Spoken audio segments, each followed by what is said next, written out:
دائیں ہاتھ رکھ کر جنت سے کھانا بختیار کے لیے اتار دیتا ہے۔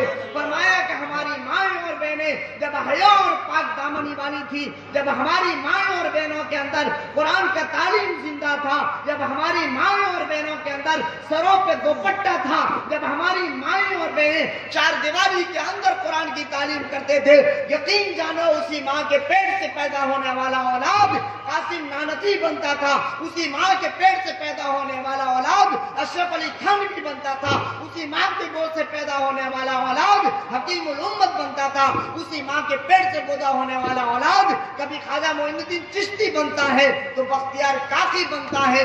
آج ضرورت ہے ایسی ماؤں کی، آج ضرورت ہے ایسی بہنوں کی جو حیا اور پاک دامنی ہو۔ اور یاد رکھنا دو جملہ، فرمایا کہ جس کھیت میں بارش نہ ہو وہاں کی فصلیں برباد ہو جاتی ہے، اور جس عورت میں دین نہ ہو وہاں کی نسلیں برباد ہو جاتی ہیں۔ آج ضرورت ہے عورتوں کو دیندار کرنے کی، آج ضرورت ہے عورتوں کو حیا اور پاک دامنی بننے کی، جس کی وجہ سے آج گھروں کا ماحول بگڑ گیا ہے۔ آج تو فیشن کا دور چل پڑا ہے۔ مولوی صاحب لوگ شکایت کہتے ہیں کہ مولوی صاحب آج ہماری جوان بیٹیاں حیا نہیں کرتی۔ میں نے کہا کہ ننگا کس نے کیا ہے؟ یہ سوچنے کی بات ہے۔ جب بچی چھوٹی اور معصوم بچی رہتی ہے نا تو باپ بغل کٹا کپڑا پہنواتا ہے، ہاں تو فرمایا کہ جب شروع سے ہم نے اس کو ننگا کر دیا اور بڑے ہو کر ہم یہ سوچتے ہیں کہ حیا والی بن جائے تو یہ ہو نہیں سکتا۔ ایک بات بتاؤ، جیسے معصوم بچوں کو ہم تعلیم دیں گے، فرمایا کہ ویسے ہی تعلیم یافتہ ہوگی۔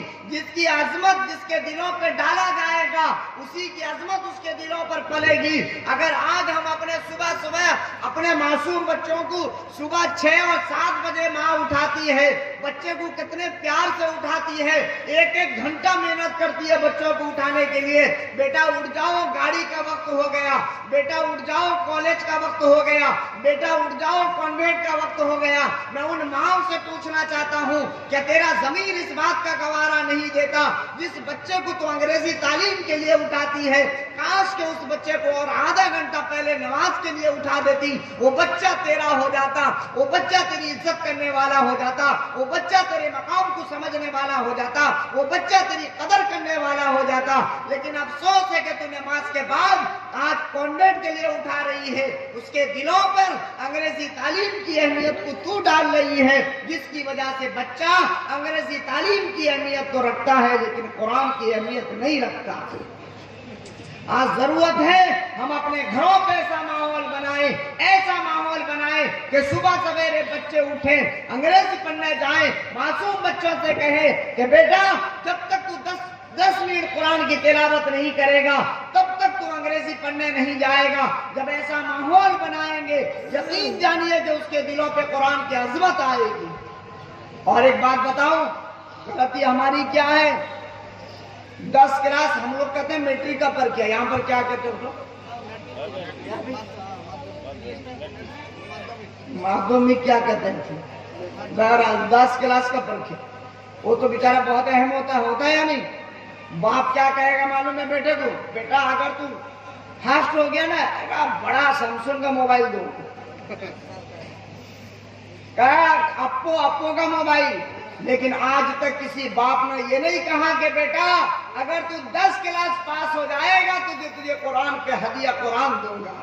افسوس ہے آج ہم نے قرآن ہدیہ دینے کی بات نہ کی، مصلی دینے کی بات نہ کی، جانماز دینے کی بات نہ کی، تسبیح دینے کی بات نہ کی۔ فرمایا کہ باپ کہہ رہا ہے کہ بیٹا اگر 10 پاس ہو جائے گا تو پھر میں ایسی چیز دوں گا تو جس سے بے حیا ہو جائے گا، میری قدر نہیں کرے گا، میری ناقدری کرتا چلا جائے گا، ننگا ننگا ناچ دیکھے گا، پھر دنیا میں عیش و عشرت کرے گا۔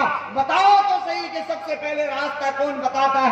اگر اس باپ دین کا تعلیم دیتا تو معصوم بچوں کو سینے سے لگا کر یہ کہتا کہ بیٹا میں سب سے زیادہ قیمت چیز قرآن تجھے ہدیہ دوں گا، جس کو تو پڑھے گا دنیا کے ہر جگہ پر کامیاب ہوگا، جس کو تو سینوں سے لگائے گا پوری دنیا پہ نکھر جائے گا۔ لیکن آج باپ نے وہ نہیں سکھایا، باپ یہ کہہ رہا ہے کہ 10 کلاس کا میٹرک پریکھیا پاس ہو جائے گا میں تجھے قرآن دوں گا۔